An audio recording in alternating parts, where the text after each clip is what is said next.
नमस्कार, मैं परवेश बामल और आप देख रहे हैं स्टोरीज ऑन स्पॉटलाइट। अक्सर जब हम किसी स्कैम या घोटाले की बात करते हैं तो हमारे दिमाग में क्या आता है? चोरी छिपे पैसे निकालना, जाली सिग्नेचर या हवाला का पैसा, है ना? लेकिन अगर मैं आपसे कहूं कि कभी कभी सबसे बड़े खेल नियमों की आड़ में खेले जाते हैं, जहां कागजों पर सब कुछ परफेक्ट होता है लेकिन हकीकत में सब गोलमाल है। आज हम जिस मामले की तह तक जाने वाले हैं उसमें दो पक्ष हैं। एक तरफ सरकारी जांच एजेंसी के गंभीर आरोप हैं और दूसरी तरफ यूनिवर्सिटी का दावा है कि उन्होंने एक एक नियम का पालन किया है। तो सच क्या है? क्या यह कैंसर का इलाज खोजने की एक ईमानदार कोशिश थी या फिर करोड़ों का साइंटिफिक मजाक? कहानी मध्य प्रदेश के जबलपुर की Nanaji Deshmukh veterinary science university की है। साल 2011 में एक ड्रीम प्रोजेक्ट शुरू हुआ। मकसद था पंचगव्य, यानी गाय के गोबर, मूत्र, दूध, दही, घी से कैंसर का इलाज खोजना। सरकार ने इसके लिए 3.5 लाख करोड़ दिए, लेकिन 10 साल बाद जब हिसाब किताब हुआ तो जो सामने आया उसने सबको चौंका दिया। रिपोर्ट के मुताबिक रिसर्च टीम ने एक दो नहीं बल्कि 23 से 24 हवाई यात्राएं की, और ये यात्राएं कहां की थी? बेंगलुरु और गोवा की। जांच रिपोर्ट कहती है कि रिसर्च के कच्चे माल यानी मुख्य रूप से गोबर और गोमूत्र पर 1.92 करोड़ खर्च कर दिए गए, जबकि ऑडिटर्स का कहना है कि बाजार भाव के हिसाब से यह सामान 15 से 20 लाख का होना चाहिए था। मैं जानना चाहता हूं कि यह कौन सी प्रीमियम क्वालिटी का गोबर था? क्या इसके लिए गाय विशेष विमान से स्विट्जरलैंड से इंपोर्ट की गई थी, या इस गोबर में 24 कैरेट सोने के कण मिले हुए थे? मतलब महंगाई है, मैं मानता हूं, लेकिन गोबर में इतनी महंगाई, यह तो शायद शेयर बाजार को भी मात देते। मजाक एक तरफ, लेकिन सच्चाई बहुत कड़वी है। जांच में आरोप लगे हैं कि कैंसर रिसर्च का पैसा डाइवर्ट किया गया। रिसर्च के नाम पर गाड़ियां खरीदी गई, ऑफिस में महंगे फर्नीचर और इलेक्ट्रॉनिक्स लगाए गए। 10 साल से ज्यादा बीत गए, ना तो कैंसर का कोई पक्का क्योर मिला और ना ही किसानों को कोई ट्रेनिंग मिली जैसा वादा किया गया था। मिला तो बस एक मोटा बिल और करोड़ों का कथित घपला।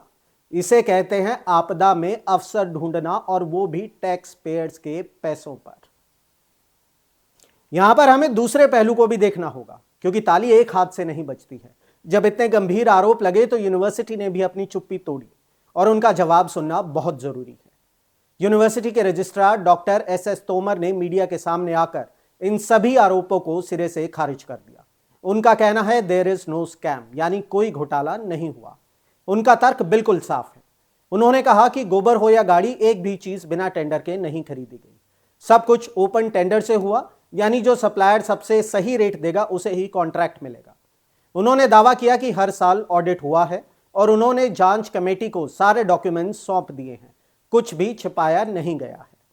उनका कहना है कि सरकारी काम के अपने नियम होते हैं और उन्होंने बस उन्हीं नियमों का पालन किया।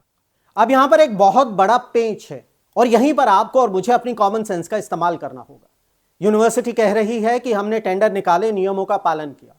बिल्कुल किया होगा। हम मान लेते हैं कि कागजों पर हर साइन, हर मुहर अपनी जगह सही है, लेकिन सवाल प्रोसेस का नहीं है, सवाल इंटेंट और रिजल्ट का है। अगर आपने टेंडर निकालकर भी गोबर 10 गुना दाम पर खरीदा तो क्या वो जनता के पैसे की बर्बादी नहीं है?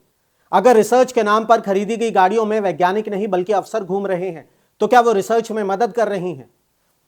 और सबसे बड़ा सवाल, 3.5 लाख करोड़ खर्च करने और 12 साल बीतने के बाद कैंसर का इलाज कहां है?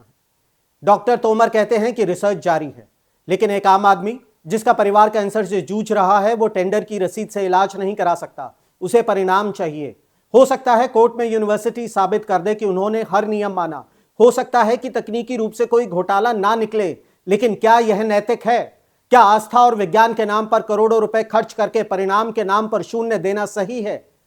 यह घटना हमें याद दिलाती है कि चाहे दावा कोई भी करे, कोई बड़ी फार्मा ब्रांड हो या आस्था के नाम पर कोई चमत्कारी बाबा या फिर कोई सरकारी प्रोजेक्ट, सवाल पूछना बंद मत कीजिए। एविडेंस मांगिए, प्रूफ मांगिए, क्योंकि जब आपकी या आपके अपनों की जान दांव पर लगी हो तो फैसले इमोशन से नहीं, लॉजिक से लेने पड़ते हैं।